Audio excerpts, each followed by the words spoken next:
우리가 이 땅에 살면서 고난을 겪을 때가 있습니다. 그런데 우리가 분명히 알아야 될 것은 우리가 겪는 고난을 하나님께서는 결코 허비하지 않으시고 합력하여 선을 이루십니다. 그래서 우리는 아무리 어려운 상황이 지속된다 할지라도 하나님의 섭리에 대한 확신과 소망을 갖고 살아야 합니다. 그렇다면 본문이 주는 교훈이 무엇일까요? 지난 시간에 우리가 살펴본 것은 먼저는 우리가 합력하여 선을 이루신다는 확신을 가지고 살아야 되고, 두 번째로 우리는 모든 것이 합력하여 선을 이룬다는 확신을 가져야 한다라고 지난 시간에 말씀드렸습니다. 오늘 마지막으로 세 번째 살펴볼 것은 하나님을 사랑하는 자, 그 뜻대로 부르심을 입은 자를 통해 합력하여 선을 이루신다는 것을 확신해야 합니다. 여러분, 누구에게 합력하여 선을 이루어 주십니까? 본문을 다시 한번 읽어보면 우리가 알거니와 하나님을 사랑하는 자, 곧 그의 뜻대로 부르심을 입은 자들에게 라고 말씀합니다. 여기 알거니와의 단어, 알다라고 하는 헬라어의 의미는 세상적 지식으로 아는 것이 아니라 하나님을 경험적으로 아는 것을 말씀합니다. 자신이 들었고 보았고 경험했던 완전한 지식을 말합니다. 노아와 아브라함과 이삭과 요셉과 베드로와 사도 바울과 같이 하나님께서 그들의 인생에 개입하여 하나님의 뜻을 이루어가는 것을 경험적으로 아는 것을 말합니다. 아무도 반박할 수 없을 만큼 너무도 분명하고 확실하다는 것입니다. 26절 중반부를 보시면 우리가 마땅히 빌 바를 알지 못하나의 말씀처럼 우리가 어떤 시련을 당할 때에 우리는 왜 이런 고난을 당하는지 그 원인을 잘 모릅니다. 그러나 우리가 알거니와라고 하는 말씀처럼, 즉 우리가 확신하는 것은 그 뜻대로 부르심을 입은 자들에게는 모든 것이 함께하여 합력하여 선을 이룬다는 결과만은 안다는 것입니다. 하나님의 주권적인 사랑과 지혜 안에서 선한 목표를 향해서 집중하며 기여하게 된다는 것만은 확실하게 안다는 것입니다. 그렇다면 누가 안다는 것입니까? 아무나 다 아는 것이 아닙니다.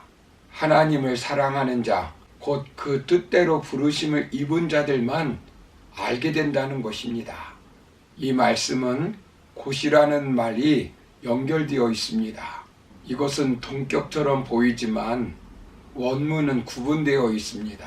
먼저는 그의 뜻대로 부르심을 아는 자들입니다.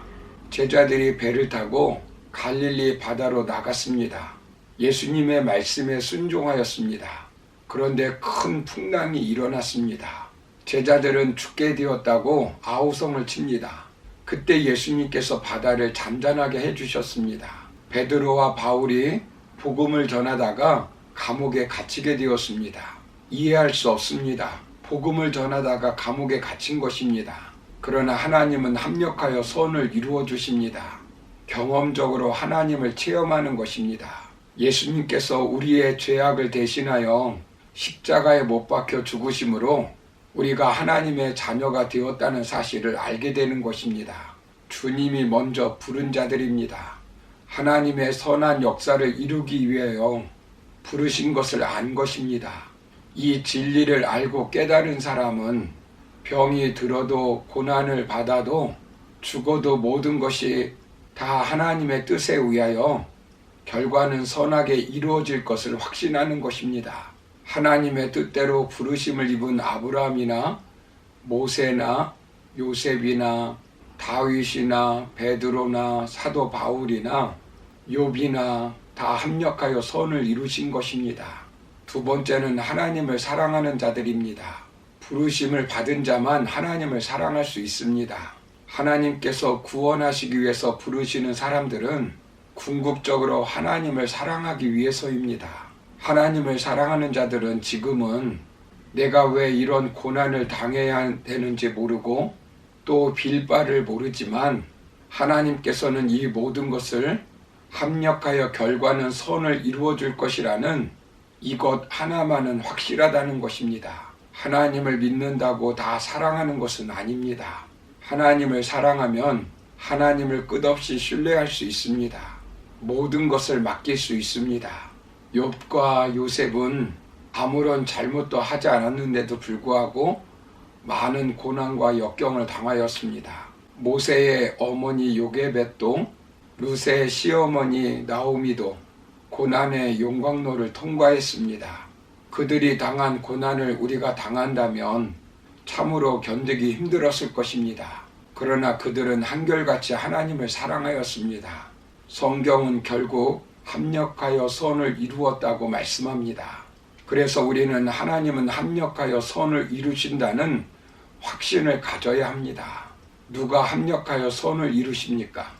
우리가 이루는 것이 아닙니다. 살아계시고 역사하시는 하나님이 이루어 주시는 것입니다. 그렇다면 우리가 어떻게 합력하여 선을 이룬다고 확신할 수 있겠습니까? 먼저는 성령께서 탄식하고 기도하기 때문입니다. 우리 한글 성경에는 번역되어 있지 않지만 28절 앞에 대라고 하는 단어가 있습니다. 그래서라고 하는 말입니다. 27절의 말씀을 받는 말입니다. 성령님이 말할 수 없는 탄식으로 우리를 위하여 간구하기 때문에 합력하여 선을 이루신다는 것입니다. 34절을 보시면 성령님만이 우리를 위해서 기도하시는 것이 아니라 예수님도 우리를 위해서 중보기도 하신다는 것입니다. 두 번째는 하나님의 전지하심을 믿었기 때문입니다. 이것이 29절 말씀에 보면 하나님이 미리 아신 자들로 라고 말씀합니다. 세 번째는 하나님의 전능하심을 믿었기 때문입니다. 31절에 누가 대적하리요 라고 하는 말씀에 나타나고 있습니다. 능력이 없다면 합력하여 선을 이룰 수 없다는 것입니다. 네 번째는 하나님의 사랑을 믿었기 때문입니다. 32절을 보시면 자기의 아들을 주셨다고 말씀합니다. 이러한 사랑의 하나님께서 결국 선을 이루어 주실 것을 믿었습니다. 39절을 보시면 그 어떤 것도 하나님의 사랑을 끊을 수가 없습니다. 다섯 번째로 시작하신 것을 반드시 이루신다는 하나님의 주권을 믿었기 때문입니다. 29절부터 30절을 보시면 하나님께서 미리 아시고 하나님이 미리 정하시고 하나님이 부르시고 하나님이 의롭게 하시고 하나님이 영화롭게 하시는 것입니다. 사랑하는 성도 여러분, 전지전능하신 하나님, 사랑의 하나님, 한번 시작하신 일은 반드시 이루시는 신실하신 하나님을 믿었기 때문에 모든 것이 합력하여 선을 이룬다고 고백할 수 있는 것입니다. 우리가 때로는 죄를 지을 수도 있습니다. 실직을 할 수도 있습니다. 사별을 할 수도 있습니다. 사업에 실패할 수도 있습니다. 질병에 걸릴 수도 있습니다. 이해할 수 없는 고난을 당할 수도 있습니다. 그러나 하나님은 합력하여 선을 이루시는 분임을 확신하고 믿음으로 승리하는 우리 온 성도님들 되기를 주님의 이름으로 축원합니다. 감사합니다.